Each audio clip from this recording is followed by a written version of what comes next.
Good morning. Thanks very much for coming for the first session of this international conference organized by ISAS. Yeah.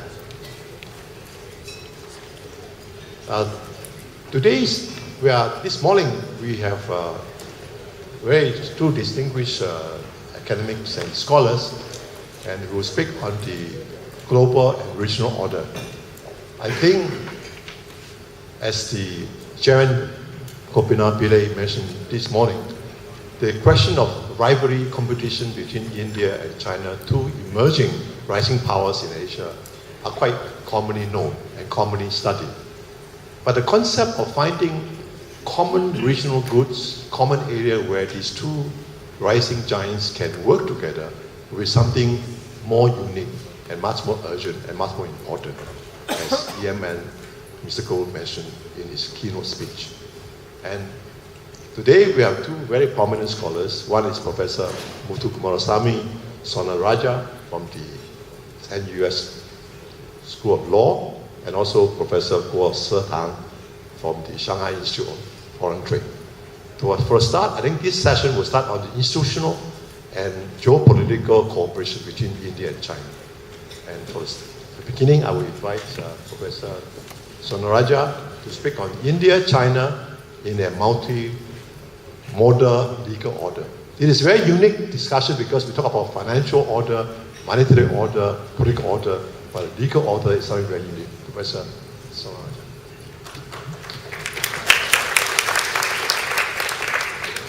Thank you very much for that introduction, Ambassador Xi. As the Ambassador pointed out, the approach that I am taking, looking at the relations between China and India through the prism of international law, is rather innovative, because most academics who have approached this subject have looked at it through political science, international relations, or through economics. As far as international law is concerned, I start with the view that international law has always been a Eurocentric system. It was a system that was created largely by the European states in order to ensure that their power over the rest of the world is maintained and justified. To that extent, it has been a power-centered system, and it remains a power-centered system to this day. The idea simply was to ensure the exclusion of countries like India and China, to ensure that they had no personality in international law, and that they could be kept in subjection to the European states for as long as possible, through the notion that they did not have a sufficient standard of civilization to enjoy the rights of statehood within the international system. So for over 200 years then, the situation was that these two leading countries of the world, India and China, were in eclipse as a result of this idea that they did not have personality in terms of international law. Both these countries had to shake off the shackles that were imposed through this system of international law. China, in the case of the Opium War, from the end of the Opium War and the Treaty of Nanjing, it was subject to a system of extraterritoriality which remained until the 20th century. In the case of India as well, after the reduction to control under the British East India Company, and then as a part of the British Empire after its first War of Independence in 1857, India continued to be under the control of the British Empire. So the shaking off of these shackles required concerted attention, action by the two states. And the fact is that they were able to articulate through a long struggle for independence the notion of self-determination for themselves as well as for other colonial peoples. So the first joint action between India and China was the articulation of the principle of self-determination that brought freedom to the peoples of Africa and Asia. Thereafter, they initiated a process of decolonization for the states that were still subject to imperial control of the European powers. So that first phase of action towards meeting power with norms of justice, the norm that a people should not be under control of other people, is an assertion of a right in terms of international law, the assertion of the notion of self-determination. Then came the Cold War, and again we find China and India acting together in order to assert the rights that they had won after their prolonged freedom struggles. We find both countries articulating that there should be a new international economic order. The move towards the notion of a new international economic order took place largely in the context of activity in the General Assembly of the United Nations. This activity then was a joint activity that was aimed at bringing about structural changes to the international economy. The assertion of the notion of permanent sovereignty over natural resources required that every state and every people should have the right of control over their natural resources, and that these natural resources should not be utilized in such a manner as to serve the interests of the previous colonial states of Europe and the United States. So here again we see the notion of an articulation of a doctrine of international law which passed into the constitutions of the newly liberated countries of Asia and Africa. The idea that the natural resources of a state must belong to that state and should not be exploited in order to serve the interests of other people in faraway states. The new international economic order had other features: the payment of just prices for commodities, the access of manufactured goods originating in developing countries to markets in the Western world. So that phase of the new international economic order, again, is a phase in which China and India cooperated quite actively. So there were two early phases then in which these two countries had met the power-based international law generated in Europe with the argument that there must be a justice-based order that is brought about through the joint action of India and China and the rest of the developing world. The third phase is the phase after the Cold War, when we find the emergence of the United States as the sole hegemonic power. And this probably lasted from the fall of the Soviet Union until perhaps now. And in this 20-year period, we find international law being remade in order to fit a world order as conceived by the United States. Here we see a massive effort on the part of the United States to restructure international law in such a manner as to ensure the pursuit of its own ideologies of democracy and a free market. And we see in the free market, the idea of the philosophy of a free market, the establishment of legal institutions like the World Trade Organization, multitude of investment agreements and free trade agreements that ensured that the free market philosophy takes hold fairly on a global scale.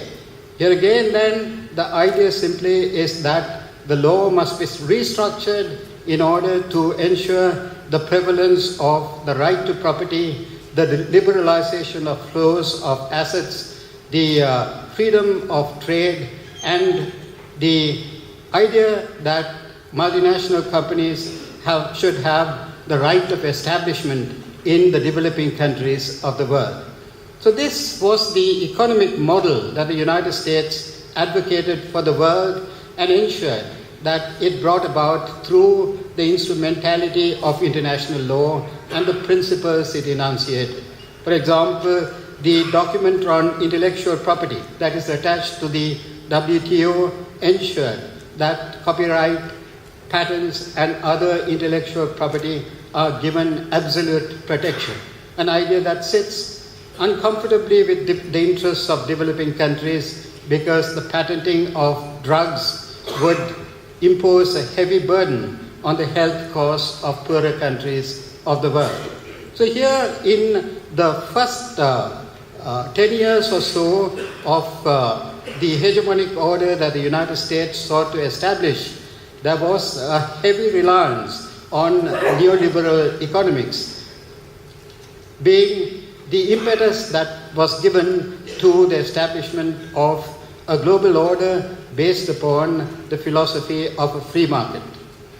A free market and its invisible hand cannot function without a mailed fist backing it. And so we find the international law relating to the use of force also being changed by the United States. We find, for example, the argument made that if a people are being massacred in a country like Kosovo, the United States should have a right to intervene in order to prevent such massacres. We find the United States leading the NATO invasion in that region on the basis that humanitarian intervention justified such a mission. We find the articulation of similar ideas, the ideas of protecting democracy, being used in order to invade Iraq and to ensure a regime change in Libya. So what one can see here is that both on the economic front as well as on the political front, changes have been brought about in the international law that existed in order to cater to the interests of the United States. It was very much an order that was driven by the pursuit of the national interests of the United States. The United States had a realist vision to ensure that it changed the order in such a manner as would ensure the dominance of the philosophies of neoliberalism and neoconservatism to take hold on a global scale. Now, of course, we have a third phase of reaction on the part of India and China. Unlike in the past, of course, India and China are now emerging states. And possibly as a result of its extension, overreach of imperial power, the United States, though still the most dominant state, has lost some of its hold on international relations. So at this juncture, the emergence of India and China and a possible reduction in the power of the United States, one can see the emergence of a multipolar world, and one can assume that the two rising states of India and China will play a dominant role in the shaping of the international law of this world, in the sense that they, having become bases of power themselves, would be able to make dents on the law that has so far been structured by the United States. So the romantic vision that one would have of this situation is that China and India would cooperate in order to ensure that the hegemonic order that has been so far established will be changed. We first find, of course, the fact that the two countries are ancient countries driven by ethical attitudes towards the world. From the time of Ashoka through Gandhi, one would find, to Nehru, one would find that ethical visions dominate the foreign policy of India. Then one finds that in other areas like the Doha Development Round, India and China cooperate. On climate change, the attitude towards the Kyoto Protocol, there is again concerted action that is brought about. But most importantly, in the context of BRICS, one finds that the two countries are driven not only by an economic rationale, but also by a political rationale. If one reads the Delhi Declaration after the BRICS meeting, one would see the two countries along with its partners, Russia, South Africa, and Brazil, taking stances on almost every aspect of the problems of the world today. On Libya, it advocates that there should not have been an intervention. It advocates that there should be no intervention in Syria except under the auspices of the United Nations. So there is a common stance that is taken. But of course there is a rival theory, which I would refer to as the realist notion. There are of course going to be conflicts between India and China. The border war was spoken of. There is the possibility that on the South China Sea, India is going to be a player in that it would be a strong supporter of freedom of navigation, which it might deny to China in its own Indian lake, the Indian Ocean. So here there is obviously a potential for conflict, and the realist vision would emphasize the aspects of the conflicts that could arise between India and China. But let me end by saying that the most realist vision is, for both countries, would be that they should ensure that international law is based on the ethical foundations which the cultural roots of both countries would insist on as the basis of a world order. And it is in the return to these ethical foundations that both the culture as well as the political interests of these two countries dictate that one would find the future of the multipolar world established. Thank you very much.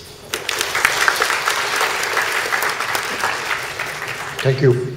Yes, thank you, Professor Sonaraja, for giving us a comprehensive history of the evolution of the legal order, starting from the colonial times to present. I recall that during the 1950s, you have the so-called Panchil principles between China and India. I'm not sure whether these principles can still prevail nowadays as a new drive by these two countries. Next, I have the pleasure to invite Professor Guo Sedang. He's a professor of international relations in the International School of Law in the Shanghai Institute of Foreign Trade. He will speak from the Chinese perspective of India-China global and regional cooperation. Professor Guo, you have 20 minutes or 25 minutes.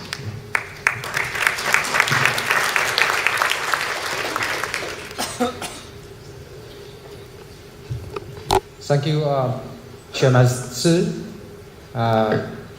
Also, I appreciate the invitation of the ISS invitation to be here, and it's honorable. It's a very wonderful conference. I think to talk about the China-US, China-Japan, China-Indian cooperation. Sorry, I'm a professor on international studies, so that's why I always remind of great power relations. Anyway. I think it's a very good topic. When I got the suggestion from Professor Palas, suggestion of to talk about China-Indian cooperation globally and regionally, how China and India see our future together when we face so many changes. That's why I choose the topic China. The regional global cooperation between China and India. Is from a Chinese perspective. First of all, let me introduce a little bit about my idea. It's a Chinese professor about the international and regional order, how we see the Chinese international environment have been changing. I will talk about first the U.S. geopolitical offensive against China, but I not mean the military. We will have a military war with the United States. The United States want to have a war with China. I'm not talking about this. I'm talking about the U.S. military and political, economic, all these kind of pressure on China, against China. Many Chinese think they at least want to contain China. But from my point of view, I think it's just one intention that make China going down, that cannot be a competitor to the United States. I think many Chinese, accept my view. So, when they talk about the U.S. geopolitical offensive against China, we see that the landscapes over the Euro-Russian continent, from the west to the east. How did the Obama shifts of the foreign strategy from the Middle East, from the West to the East. The return to Asia strategy from how is the makes the hot spots like around China. We can see that from the beginning of Arab Spring in the Middle East, from Libya, from Egypt, and also now from Syria, and other Middle East Arabian countries, but also to the other hot spot to Asia Pacific region, to the places near around China. Like we have particularly in the last 2 years, we have the various hot spots in South China Sea, in East China Sea, even in Northeast Asian region, like on Korean Peninsula. All these crises happen around China, make Chinese feel actually it's not happen. It can never happen without the American return to Asia. So this is we can handle themselves. We can handle this problem with ASEAN countries, with Japan, with South Korea, with other countries by themselves without the American return to Asia. This, I think, the common understanding with Chinese people. So you can see also we talk about the military, how Chinese, as Professor earlier, Mr. Wu mentioned that China needs military capability to protect our sea lanes or energy transportation. We need more power to protect our own national interests. But this is natural from other countries. But how we deal with these problems. This is also China is facing, but also for other ASEAN countries, and also for India. But Chinese also takes I call it a strategic defense posture in the last several years. First, we can see that the China and Russia strategic mutual trust has been produced a very good role in China-Russian relations in the Asia Pacific. We can see why the Japan-Russia territory disputes also erupted. We can see automated some hints or some, is the common sense between China and Russia. I don't want to talk about China-Russia relations, but I want to mention that because thanks to the China-Russia strategic mutual trust, so that's why we can maintain a relatively stable East Asia in this region. Also, we can benefit from this mutual trust.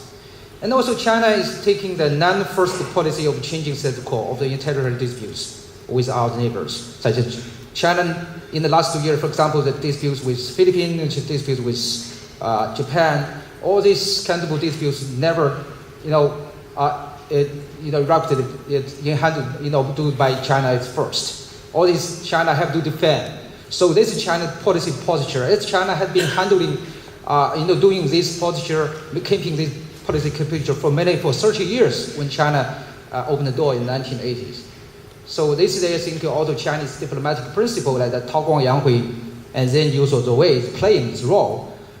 And also you can, when China is facing the provocative countries, the provocative actions from Philippines, from Japan, which Chinese government is using sticks and carrots. It's not doing the similar as we did 10 years ago when we have the conflicts with the United States over Taiwan Islands, with the others, with China always take, gets the sticks from the United States, and China keep soft, just heroic reactions, can take no other action. But that's why China is changing, that China is doing more Yu Zuowei. It's not only Tao Guang Yang Hui anymore. So that's the Chinese policy is changing, but the strategic defense posture is still doing the same as Tao Guang Yang Hui first, and then in some cases is Yu Zuowei. So this is China's policy changing. Another, the Chinese regional taking the regional stability and integration economically is still the first priority on Chinese policy for the policy agenda. Under the framework of 10+1, 10+3, or China, Japan, South Korea, the triangle economic free trade zone talks. All the China, even we have such a serious crisis with Japan, with Philippines. China is doing the same, is still the same, that China wants to encourage regional integration, regional economic cooperation, because it's not only beneficial to China, but also benefit to all the countries in this region. China also share we share a multiple world with our neighbors, such as like in Japan, India, South Korea, ASEAN. I think many countries in Asia share this view that China we want multiple worlds under the BRIC and G20 framework. Third, I want to talk about mutual trust, mistrust, and misunderstanding growing among Asian countries. I don't want to talk more because everybody, I think, have that understanding, have the feeling that China-U.S. relations, China-Japan, China-Philippines, China-India, even South Korea, Japan, Russia-Japan. All these, you can see bilateral relations. You can find the mistrust, the misunderstanding even we find between the countries. The problem is the mutual mistrust, misunderstanding can encourage the misconception, calculation, bring miscalculations, and also the crisis happened. We can see clearly the miscalculation from Japan, the strategic misunderstanding of China, Chinese power, or Chinese government's reaction to the Diaoyu Islands. So this makes Japan take such a strong but is wrong policy toward China over Diaoyu Islands. Now we have a crisis. Still we are in this crisis. So that you can see the miscalculation. It's from the mistrust and misunderstanding. We should have more exchanges between China and our Chinese neighbors. And also another factor in this international and regional order is a factor in the danger of taking sides pressure from the shift of American strategic focus. We can see it here. We talk about the ASEAN. We are in Singapore. We talk about the ASEAN. We just know that the meeting of ASEAN plus 10 plus 3 and ASEAN the East Asian Summit. You can feel that ASEAN is still in a very difficult position. That ASEAN takes sides of the United States or China would take sides with China. So it's a very difficult moment. So that's the problem. The American shift of strategic focus makes all the countries in this region in a difficult position. You have to choose. But the problem is when you choose China or choose the United States, that means you have to be or something or relatively maybe aligned with somebody else. That means we are in a difficult position more and more. So that this integration, we can see the different voice in ASEAN countries still in this conference, in this Asian summit. That's the issue. That's the factor is taking, a problem. So there are also others, and also China, in Australia, other non-East Asian countries also in the same dilemma, policy alternatives. Okay. So more countries taking sides, more mistrust. I think that's why we are here. We're talking. We're not. I remember this morning, President, Mr. Wu mentioned that India cannot be used by the United States as a pressure against China to contain China. This is one view that we are worrying about this. We are worrying about if we choose a side, there's a problem for all of us. Okay, next, we'll do this quickly because I only have 5 minutes now. China-India cooperation was vital for Asia's stability and prosperity. I'm talking first that this is a multipolar world. The U.S. is rebalancing to Asia-Pacific. And the Chinese want to call for keeping world balance. It means this is a very difficult situation. That this is not from Chinese view. This is not multiple polarity world. But from the United States, they want to keep the solo, the unipolar world. So this is a problem. Asia economic development and Asia rise cannot survive also without India and China cooperation. China and India, we want to, I think, both sides want to keep a new balance of the world order. But it's difficult because we have China and India share similarities, not only culturally, but also economic developments. the climate changes, environmental protections, and other non-traditional issues, threats from China. So the China cannot write without cooperation with our neighbors, particularly India and vice versa, and also ASEAN countries, of course. These according to the IMF calculation, the GDP or PPT calculation that China and India now is moving forward in next 20 years, even I think in the top 10, and Japan and India also will be according to PPP. India can be top 4. So you can see China and India. If we want to survive, we want to keep our economic growth. I think that's important for both China and India to cooperate. How these two countries work together on multilateral platform. And first is we should know the mistrust of each other's strategic intention. I don't want to talk about more about the Chinese view, but also we talk about Chinese understanding of Indian view.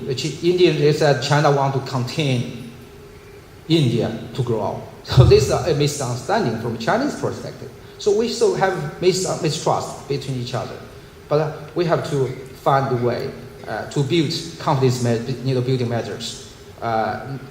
Just several days ago, later we have the second China-India SED talk in New Delhi, I remember, and China-India also have a consensus establishing multiple worlds. This is a basis for China and India. We have many views, on establishing multiple polar worlds. For example, on Central Asia stability, the BRICS forum framework on climate changes and WTO, and we both oppose any foreign attempt to subvert the legitimate governments of any other countries. That's why we have shared this position over Syria crisis. And also we share the idea of reform of international financial institutions to deal with the international economic crisis. Okay, last minute I want to talk about the foreign policy implications. First, we have to find new diplomatic principles. First, to solve the bilateral problems through improving regional and economic and security cooperation. And second, to promote a peaceful transformation of world order through strengthening of cooperation in international financial and trade institutions. And third, I think this is for both countries to establish more, not only the SED, but also to practice more bilateral CBMs. So how we choose, I would like to just give several recommendations. First, beyond talks of exchanges over bilateral economic topics, that's SED is aiming to talk now. And also the dialogue on international economic and financial reform under the SED mechanism as well.